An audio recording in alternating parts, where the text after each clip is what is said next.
today I'm reviewing the Paula's Choice Resist Triple Active Total Repair Serum. And really quick, I just want to say I purchase these products with my own money. I'll never waste your time with sponsored ads or videos. So if that's something you're into, like, subscribe, share, check out the links below, or check out my Patreon community.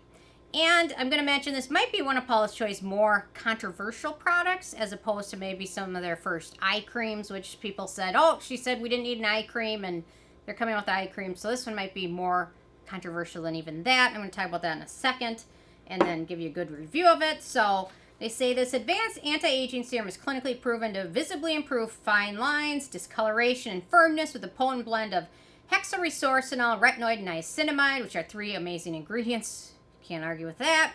And then I'm going to mention some of the hot water they got into over their original marketing of this product, which was discussed and thoroughly on Instagram as well as on Reddit. So, mistakenly, and Paula is not really with the brand. She sold the brand, so the brand is being run by a big company now.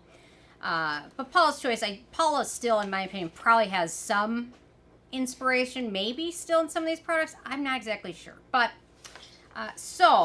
when they first released this product, they mistakenly did a little bit of a ad that was a little bit sketchy, I guess. And it's this. So this ad, and I'll try and link to this below. The initial ad says, new Resist Triple Active Repair Serum, disrupt aging in 1 week with prescription-like potency. Well, that apparently is kind of taboo or not appropriate marketing, because they say, this is Sam by the Counter's Instagram page. It's simple, really. There are cosmetics, there are drugs. Prescription over the counter. The categories matter. Drugs are held to a specific standard of efficacy and have very particular requirements around evidence, what they are designed to treat, and the physiological changes associated with these treatments. Not only is it unethical of Paula's Choice to imply their product has a drug action, it is not allowed by the FDA. And if you go to the website now, there's no mention of prescription-like potency. There's no mention of 1 week. They changed the marketing totally. And I will link to this below. But it's interesting because there are big rules based on how you can market things, especially if it's a drug. If it's over-the-counter, it's different. So I think they kind of blurred the lines and got a little bit excited and a little bit ahead of themselves and then created some controversy. So there we go. That's the background of this product. Otherwise, test it out, so now I'm going to review it for you guys. And leave your thoughts below. Obviously, I think if they knew they weren't doing anything wrong, they probably wouldn't have changed the marketing, but they probably thought, oh, you know what, that is in the gray area, maybe even the black area. It's certainly not in the clear, so that's maybe why they changed it. So, okay. On to the review. First criteria is packaging. Pump packaging, plastic bottle. Nice, sleek packaging. No issues with it at all. And I like the pump. I can figure out how to use the pump on this, because there's a lot of products where I can't figure them out. I won't admit to that. I was just kidding. Okay, second criteria is denatured drying types of alcohol. It does not contain any of those. In terms of fragrance, there's no fragrance ingredients per se. It does have a slightly, barely detectable fruity scent to it, which dissipates quickly. From the ingredient list, I gathered it's probably from the emollient isopropyl myristate, which can also be used as a fragrance or a perfuming ingredient, which is more, it's not necessarily a fragrance ingredient. A perfume ingredient sometimes can be used to cover up scents. So it doesn't have any fragrance, and isopropyl myristate is not super, it is actually one of the more sensitizing ingredients and one of the more comedogenic ingredients and one of my least favorite ingredients in this product. But otherwise, I'll talk about the other ingredients in a second here. So the manufacturing location for this one is the U.S., so no issues with that. So ease of use. So it's got a really nice, like, lotiony texture to it, which is nice. And a little bit of this one pump is usually enough for my entire face. And I'll apply this actually a little bit on my neck, which is getting a little bit better in terms of sensitivity to products. But before, I couldn't even get a retinoid next to my neck without freaking out. So it's got a really nice texture, absorbs quickly. It sets to a, once it soaks in, it sets to a natural, slightly matte finish, I would say. So And I personally recommend using retinol products in your evening routine. However, the form of retinol that they've chosen to use is pretty gentle or weak, so it's not going to be as sensitizing in your if you use it in your morning routine, because the brand does recommend using it twice a day, up to twice a day. So the brand recommends applying an even layer to face and neck up to twice a day as tolerated after you've cleansed, toned, and exfoliated.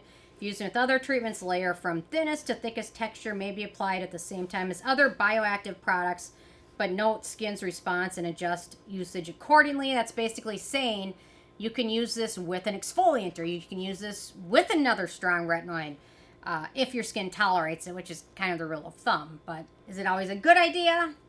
Not so much. And I think this product has a really niche market, which it'll work well for, and I'll mention that in a second. And then they say for suitable for use under the under eye area, and also able to be sure to use sunscreen during your daytime routine, because retinoids can make your skin more sensitive to the sun.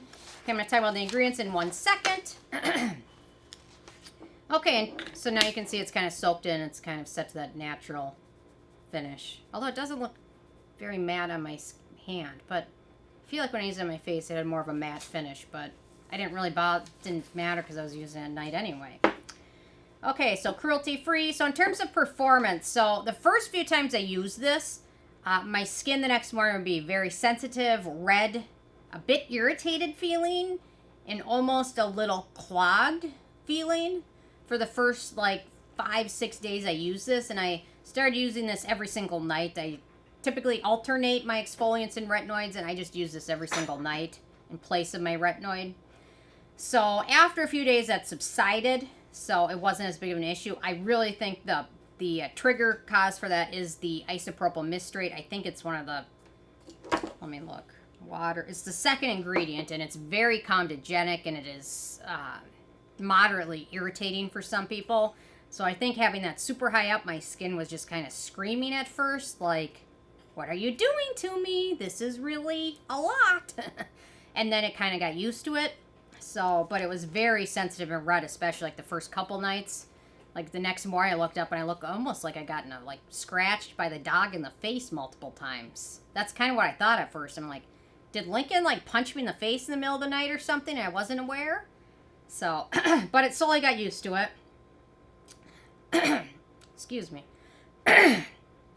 Okay, so I think this product is going to work best for younger skin or skin that has mild aging, not severe aging issues, not severe wrinkles, not severe hyperpigmentation, not severe texture issues. I think for younger skin, it's going to work great, or people newer to routines and things like that that haven't worked their way up to very strong retinol products or very strong actives. So I think this will work for them better than older people with big skin aging issues that require, like my melasma and hyperpigmentation has been a decade-long journey, I guess I'll call it. A decade-long trying to fix it. A product like this will help a little bit, but for something like that, it requires a lot of different things and more than just one thing can offer, and higher amounts of actives and stronger actives than just one thing can offer. But if you're younger or have just some young beginning mild aging, I think it would be great. For severe wrinkles, fine lines, hyperpigmentation, I think going with something stronger, a stronger retinoid or Altrino or tretinoin will be the way to go. This one's pretty mild but can still be helpful. And then for acne-prone skin, we've got 2 ingredients of note. Again, that isopropyl myristate and cetyl alcohol are both kind of comedogenic. It depends on the person. Some people might not have any issues with those two. It just depends. So somebody will leave a comment. I've used a gazillion products. I've used isopropyl myristate pure on my face, and I'm acne-prone. I never had any issues, and then it just very individual. So you can't really relate just on one thing, but it's just collectively for the majority of people that are acne prone, this could be an issue. Okay, in terms of price, it's a little pricey. So this is 30 milliliters, 1 ounce, and retails for $48, so it's a little bit expensive. In terms of the ingredients, so we've got 5% niacinamide, anti-acne, brightening, cell communicating ingredient. We've got rice bran oil, antioxidant, emollient. We've got tocotrienols, which is ingredient in the vitamin E family that has skin protecting properties. We've got 0.3% retinol propionate, which is a very gentle retinoid. It also has a retinol it's a retinol ester with retinol and proponic acid being attached together. The studies show it's effective in reducing the appearance of facial wrinkles and hyperpigmentation. 0.3% RP or more seems to be a good dose, the effective dose, and even though proof is not as solid as it is for retinol itself, if you're looking for a gentle alternative, this might be a type of retinoid to try. So if tretinoin or retinol have been too irritating or drying, this might be a potentially nice one to try. Or if retinol itself is too drying, and then in this smaller amount, I think it's a good place to start for some people. Then we've got, it's interesting, so they mentioned 0.3% retinol propionate, whatever. And then we've got 0.4% hexylresorcinol. However, on the ingredient list, the retinol comes before the hexylresorcinol. But if the amount of those is less, it should be the other way around. I don't know. Just mentioning it. Okay, so we've got that 0.4% hexylresorcinol. It's a molecule that's naturally present in the bran of rye and other cereals. It's been used in the food industry as an anti-browning agent for fresh cut fruits. And it's a well-researched molecule with significant tyronase inhibiting abilities. Tyronase is what gives you melanin in your skin, so it can help with hyperpigmentation. Then we've got chestnut leaf extract, which is a skin soothing ingredient. We've got 3 different antioxidant preservative combo ingredients: Tinogard TT, Hydroxyacetophenone, and BHT. So 3 of them. And Ike is, I don't know, I have all these rugs laid around the house, and he always tries to make a bed out of them. It's annoying, because then I have to go fix it after he's done trying to make a bed, which will never work. And he won't even lay on it. And he won't even lay on it anyway. Whatever. Okay. Last but not least, in terms of the it factor, so this one has a few dupes: the Hourglass Equilibrium Retinol Serum, the Dr. Dennis Gross Ferulic Retinol Wrinkle Recovery Serum, and the Skin Medica Age Defense Retinol Complex. This one, again, it's going to be decent product to check out for younger skin with mild aging issues that's not very acne prone. My age skin needs something stronger, but I think if you're looking for just a product to add in some nice ingredients on a day you're feeling tired and don't want to go all the fuss, this one's nice because it has some nice actives all in one. Okay, so the 10 being a perfect score, of this one an 8. Overall, it's decent product worth checking out for some people in that category. Otherwise, interested in hearing from you guys if you had a chance to check this one out yet or not, and if you have what your thoughts are, or your thoughts about anything else I discussed today, leave a comment, and I will see you guys more tomorrow. Thanks so much. Bye, guys.